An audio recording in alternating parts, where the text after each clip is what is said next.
All right, welcome back to our FAQ series. What are the frequently asked questions for new and aspiring TCs? So here's the next one that was on the list. What levels of service should I be providing?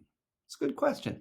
Do I actually need a license, and what are agents expecting? So there's kind of multiple questions there, but hopefully we can answer that pretty simply here. Number one, what are the levels of service that I should be providing? You're a small business owner. You're not a transaction coordinator. Let's get that right. Let's get that clear right off the bat.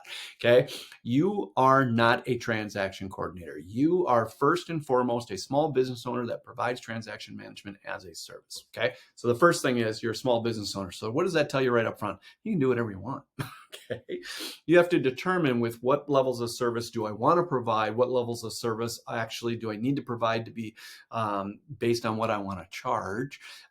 Helps me to be competitive in my market, all that kind of stuff. So we can go down that rabbit hole if you want, but let's just call it what it is. You can provide any level of service that you want. Now, you need to be priced accordingly with the level of service that you provide, and understand that it doesn't matter if you provide everything and you're priced accordingly, you're still not going to be the right TC for some agents because they don't want everything and they don't want to pay for everything. Then you could do the opposite extreme where you just provide certain services that maybe a TC would provide, but you're also charging an according price and it's much lower, and you're still not going to be the right TC for a lot of agents because they're looking for a TC that wants to do more than that or will do more than that, okay? And they're willing to pay a little bit more than that as well. Now, are there agents out there that are looking for you to do everything under the sun and want you to charge just about nothing? Yes, absolutely. Guess what? Real simple answer. That's probably not the client for you. Okay.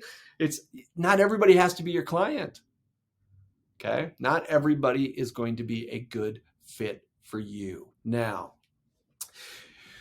I'm going to answer this question a little more specifically now. Those are general answers, but we need to get those out of the way because they're still always going to be general, but they're always true. Okay. So here's my feeling on what services that you should provide. I want everything. And the more and more you get into Cultivate Wins, you're going to hear about the 5x5, the 5x5, the 5x5. We're always talking about the 5x5. Everything needs to be scalable, duplicatable, freakishly predictable, effective, and efficient. That's 5. And everything that you build that is scalable, duplicatable, freakishly predictable, effective, and efficient needs to produce for you and everyone you serve, both you and everyone you serve, peace, contentment, joy, and be fully informed by gratitude and compassion. So why do I bring up that 5x5? If you're going to provide services, you have to ask yourself, look at the beginning of the 5x5. It has to be scalable and duplicatable. Okay. So think about that. Be very, very careful when you choose your services. Is it going to be scalable and duplicatable? So let's just say you're a freak of nature. You are so good at this. Okay. You honestly could do anything. Okay. But what happens if your business grows and you need to make a hire? Okay. Can everybody that you hire do the same things and provide the same services that you're going to provide? Are you providing services that only you are capable of providing? You're not always going to be able to hire you. Okay. So what I'm looking for is, how do I replace me? Are all the services, products and services that I provide, could someone else that I bring onto the team also provide those, assuming that it's someone that I could afford? Okay. Now, here's the thing is, let's just say you wanted the services, and I'm going to use an example so this gets very real for you.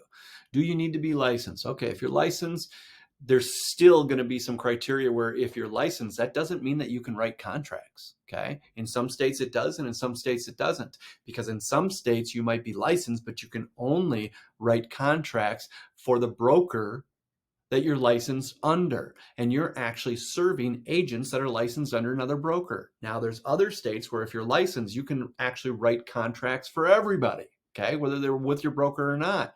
So you need to know your local laws. I can't stress that enough. You need to know your local laws. Oh, by the way, you need to know your local laws. Okay, here's the deal is, but let's just say you want to provide that service where you're willing to write amendments, write offers, all those types of things. Okay, but that means if you're going to be scalable and duplicatable, If you bring on a team and it's an extra one person, two people, three people, because your business keeps growing, but you're the only one that's legally allowed to write those offers, have you provided a service that is scalable and duplicatable? Not based on who you're hiring. So that means that now you're required to hire a certain level of candidate who has certain qualifications. So everything you do, you need to ask yourself, don't think about today, think about a year, 5 years down the road. Is what I'm doing scalable and duplicatable? Do I want to put myself in a position where I have to bring on other people that can do the same things that I can do? Second thing is, I didn't just do transactions in one state. I ended up doing transactions in 5 states, scalable and duplicatable. Think about that. So the levels of service that I provided, I didn't want to provide. So here are all of the services that I can provide in Minnesota.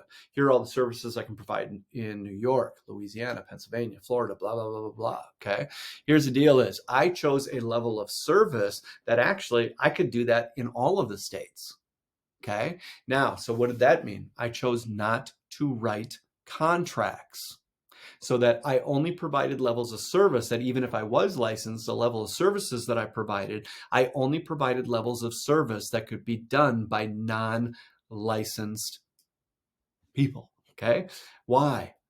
Because what if the services that I provided, like writing contracts, writing offers, writing amendments, and everything else like that, required a license? So what? Now I got to go get a license in each of those 5 states, and I have to maintain that. And then in each of those 5 states, I have to make sure that that state allows me to write contracts for other agents that I'm not even licensed with the same broker with.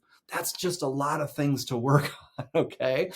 So what levels of service should I provide? You should provide the levels of service that you are comfortable with, that you think will be attractive in your market, that will be appropriate to the price range.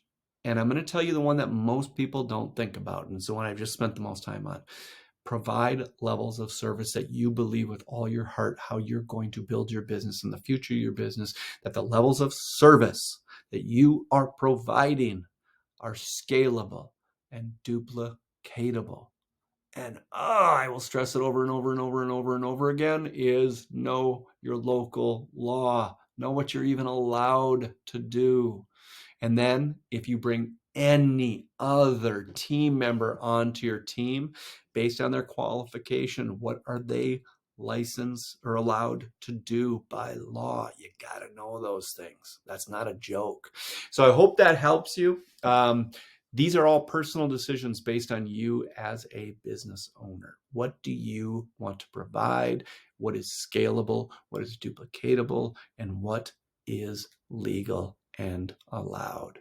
That's at minimum some of the thoughts that I have around choosing levels of service. It's never about what is my competition doing. That's not my first thought. Hope that helps you guys. Take care.